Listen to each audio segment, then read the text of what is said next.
So the directions here say find the unit normal vector at the indicated point, assuming an outward orientation for the surface. So all we need to do is come up with our, right, so the n is what?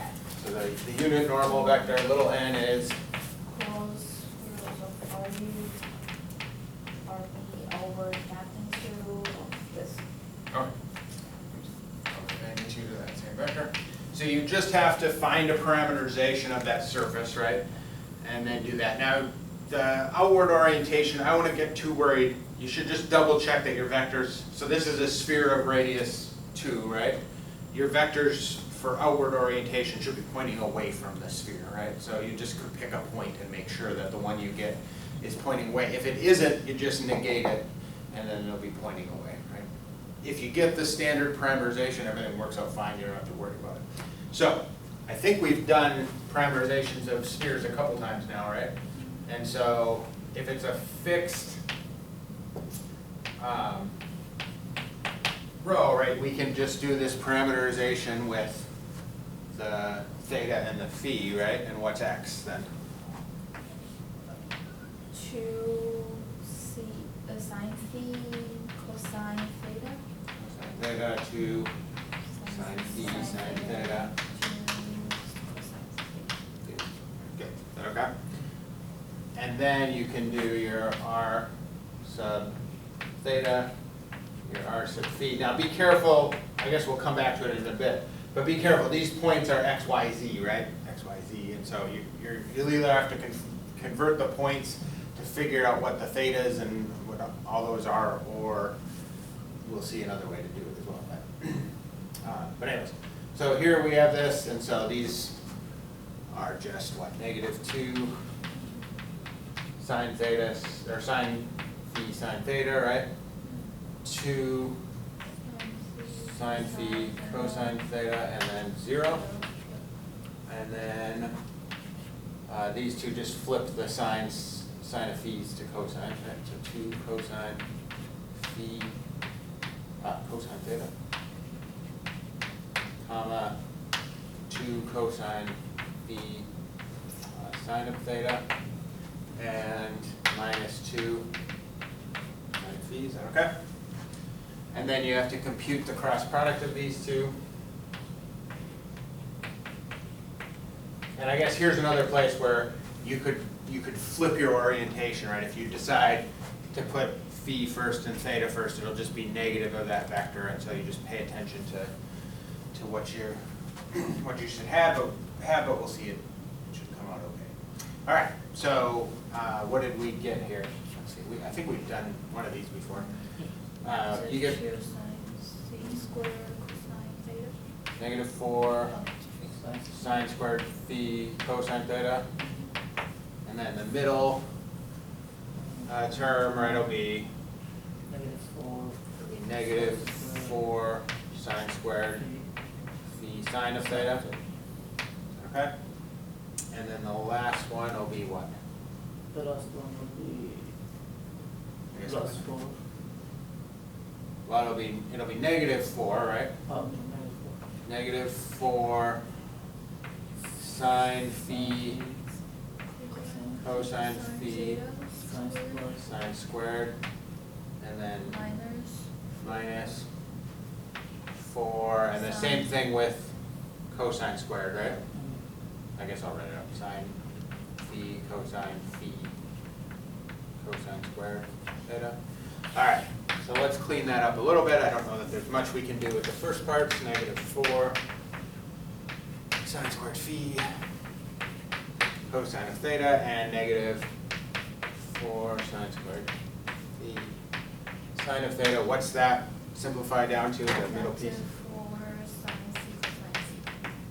Sine phi cosine phi. Is that okay? All right, and so what do we do with that next? Well, we're going to take that, right, and divide by its magnitude. So take the magnitude of this guy.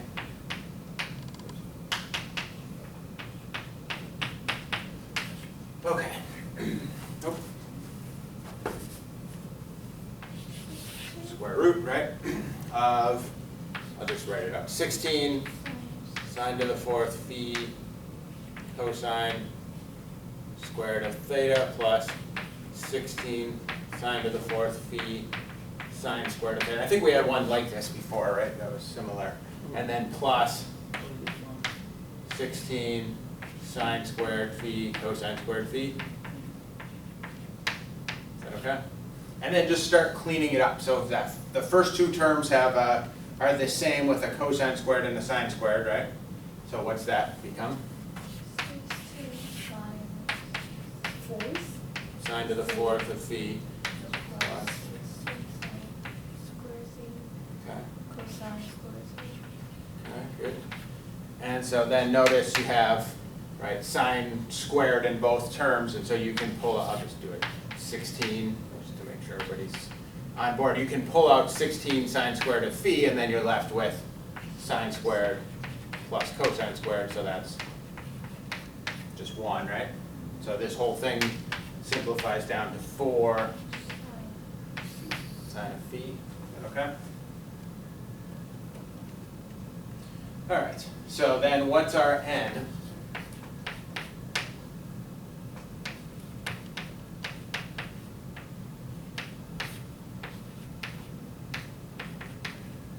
Negative sine c cosine theta. Okay, so, yeah, so I guess we have them both right here. We're gonna just take that and divide it through. So negative, what did you say, negative Sine c cosine theta. phi cosine of theta, Negative sine theta sine theta.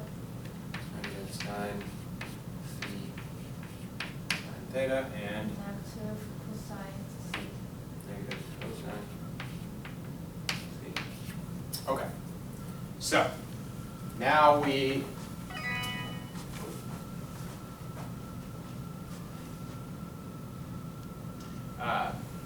now we need to find that n at these points.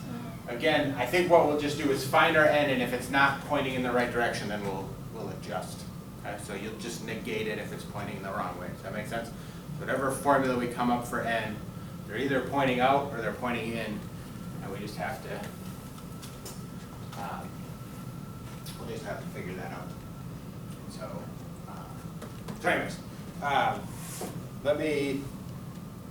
Well, actually, maybe we could do that here. What?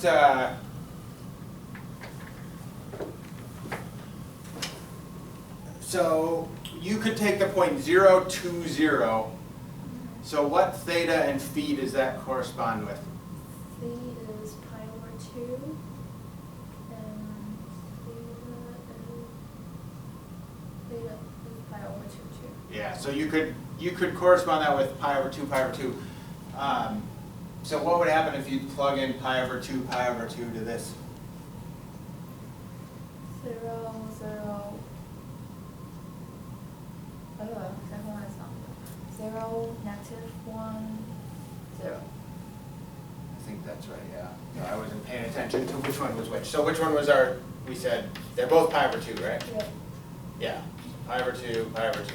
So if you did that, you get 0, negative 1, 0. So now you're out on the end of that, you're at that sphere, right, where you're at 0, 0, 2, right? So you're over here, and we came up with 0, negative 1, 0. So where's that pointing? Inside. It's pointing inside. So this isn't the n we want. So the normal vector is negative this n that we came up with. Does that make sense? So we'll just go ahead and switch it.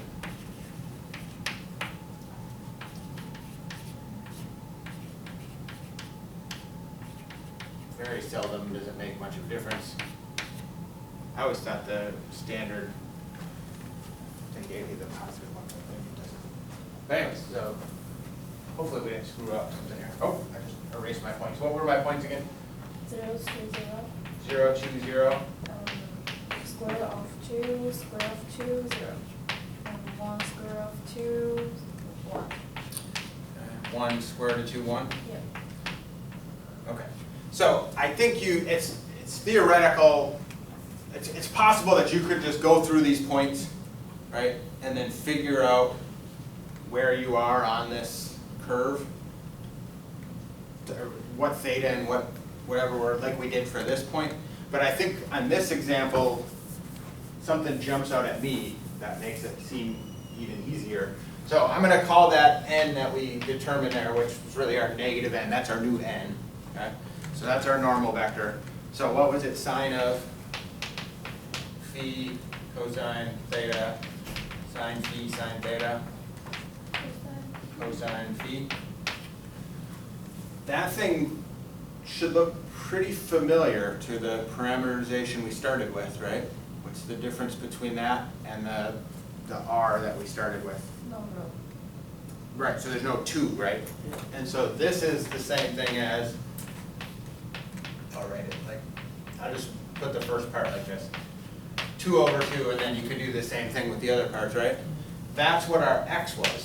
So this is the same as x over 2, y over 2, z over 2.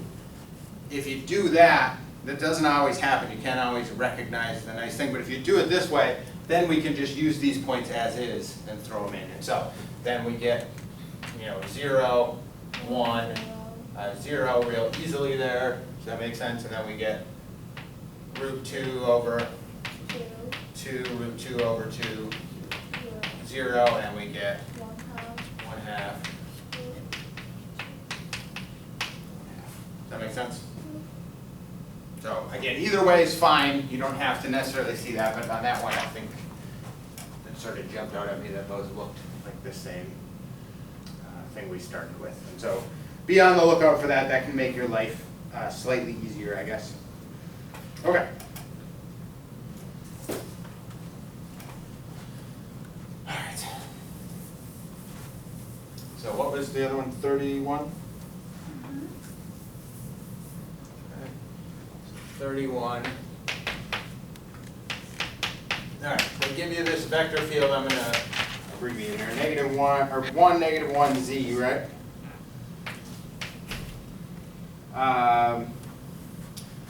And then they want you to look at this on the positively oriented x squared plus y squared